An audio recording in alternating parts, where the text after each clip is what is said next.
Truth or dare, an awkward teenager and the prettiest girl in the room. Ever dared to bare your heart in a crowded room? Picture this, a bustling university cafeteria, the pull of a dare, and me approaching the most radiant girl you've ever seen. Everyone's watching. My heart's racing.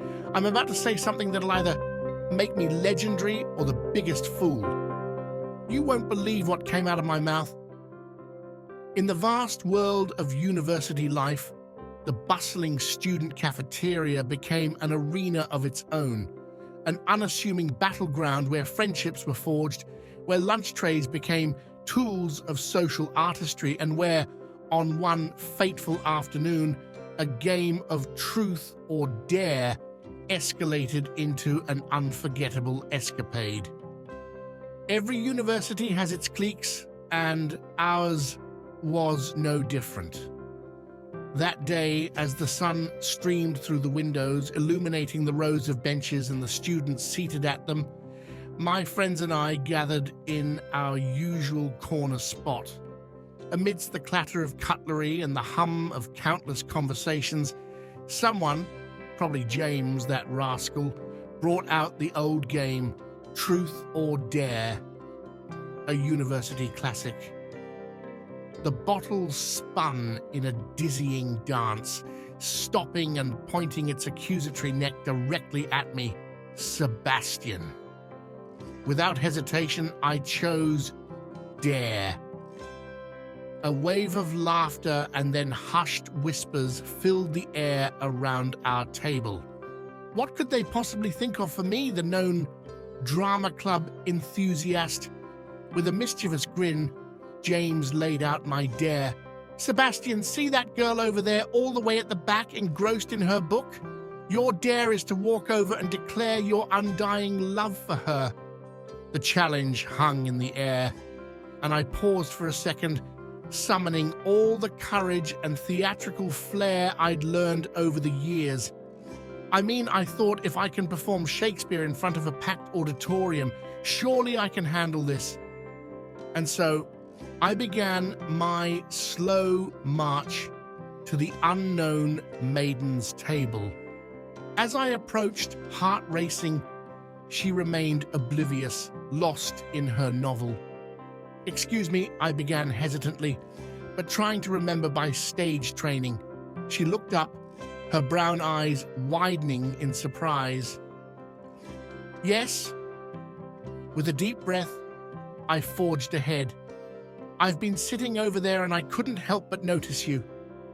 I felt compelled to tell you something." A small smile played on her lips. "Go on." Oh, the melodrama of the moment got the better of me. Dropping down on one knee, I began, "From the moment I saw you, I've been enchanted. I truly, deeply love you, sis." The cafeteria echoed with a collective gasp, followed by the sound of my friends' uproarious laughter. Had I really just referred to this beautiful stranger as sis? Then there was this tense moment that seemed to last for ages, when you could see that she was trying to decide whether she was pissed off or amused. Then finally, with a glint of amusement, she burst out laughing. "Were you trying to serenade me just now?" Embarrassed beyond belief, I confessed about the dare, but instead of letting me slink back to my table in humiliation, she stood up, looped her arm in mine, and walked me back to my friends.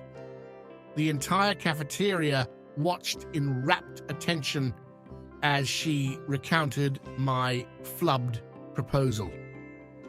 Before leaving, she leaned in, her voice dripping with playful sarcasm. "For the record, I love you too, little bro." And thus, amidst the sea of students in the cacophony of a cafeteria, a blunder became a legend, a story to be told and retold of the day when words failed, but humor prevailed.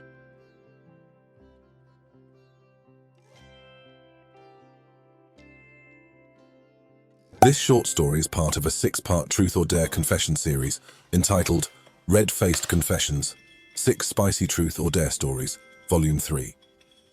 If you like confessions like these and other romance stories of heartbreak, betrayal and cheating, please subscribe to the Romance Diaries on YouTube.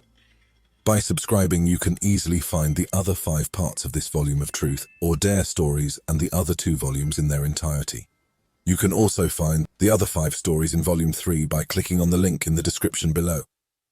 And if you have enjoyed this confession, please show us some love by hitting the like button.